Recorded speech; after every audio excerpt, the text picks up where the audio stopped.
الرحمن الرحیم۔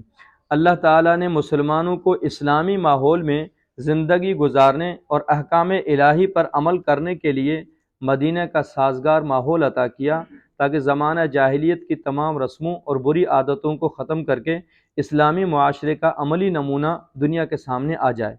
ان کی سب سے بری عادت شراب نوشی تھی۔ اس کی محبت عربوں کے گھٹی میں پڑی ہوئی تھی۔ شراب اور جوئے کے بارے میں پہلا حکم سن 3 ہجری میں نازل ہوا کہ اس میں بھلائی کے مقابلے میں برائی اور گناہ زیادہ ہے، حتیٰ کہ عقل و ہوش تک خراب کر دیتی ہے۔ چنانچہ بعض لوگوں نے اسے چھوڑ دیا۔ پھر دوسرا حکم نازل ہوا کہ شراب اور نشے کی حالت میں نماز کے قریب مت جاؤ۔ چنانچہ صحابہ کرام نے اس کو ترک کر دیا کہ جب نشے کی حالت میں نماز نہیں پڑھ سکتے تو اس سے بچنا چاہیے۔ پھر شراب کے متعلق سورہ مائدہ کی 3 آیت نازل ہوئی، اس میں قطعی طور پر شراب کو حرام قرار دے دیا گیا۔ صحابہ کرام کے ایمانی جذبے کا حال یہ تھا کہ حکم ملتے ہی شراب کے برتن اور مٹکے توڑ ڈالے، یہاں تک کہ مدینے کی گلیاں اور سڑک پر شراب بہتی نظر آ رہی تھی۔ آپ صلی اللہ علیہ وسلم نے حضرت ثابت بن قیس رضی اللہ تعالیٰ عنہ سے فرمایا تھا، کیا تم اس پر راضی نہیں کہ ایک اچھی زندگی بسر کرو اور شہید کی موت مرو اور پھر جنت میں داخل ہو جاؤ؟ تو حضرت ثابت نے فرمایا، یا رسول اللہ، ہاں کیوں نہیں۔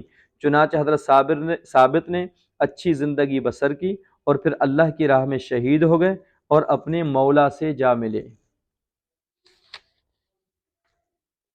آپ صلی اللہ علیہ وسلم نے فرمایا، اللہ کے راستے میں ایک رات جاگ کر پہرا دینا 1000 راتوں کی عبادت اور 1000 دنوں کے روزوں سے زیادہ افضل ہے۔ آپ صلی اللہ علیہ وسلم نے فرمایا، دوزخ کو 1000 سال تک دہکایا گیا تو وہ لال ہو گئی، پھر 1000 سال تک دہکایا گیا تو وہ سفید ہو گئی، پھر 1000 سال تک دہکایا گیا تو اب وہ بہت زیادہ کالی ہو گئی۔ آپ صلی اللہ علیہ وسلم نے فرمایا، جب مریض کوئی چیز کھانا چاہے تو اسے کھلاؤ۔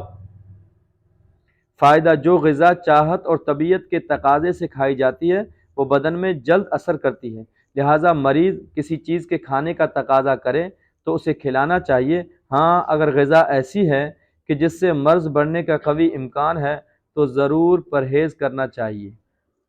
اور آپ صلی اللہ علیہ وسلم نے فرمایا، جو آدمی اللہ اور یوم آخرت پر ایمان رکھتا ہو اسے اپنے مہمان کا اکرام کرنا چاہیے۔ ایک دن اور رات کی خدمت اس کا جائز حق ہے، اور اس کی دعوت و مہمان نوازی 3 دن ہے۔ اس کے بعد کی میزبانی اس کے لیے صدقہ ہے، اور مہمان کے لیے زیادہ دن ٹھہر کر میزبان کو تنگی میں مبتلا کرنا جائز نہیں۔ صلی اللہ علیہ وسلم۔